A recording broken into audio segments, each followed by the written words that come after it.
Hi, in front of me is Huawei P Smart 2021, and today I would like to show you how to set up Face Unlock on this device. Firstly, open Settings, now scroll down and choose Biometrics and Password. Then Face Recognition, enter your current login method, read the disclaimer and tap Get Started.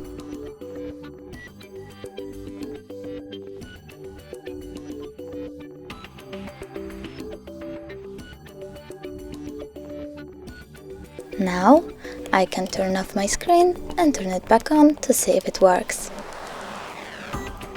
As you can see, face recognition was done properly, because all I need to do is slide up to open my device.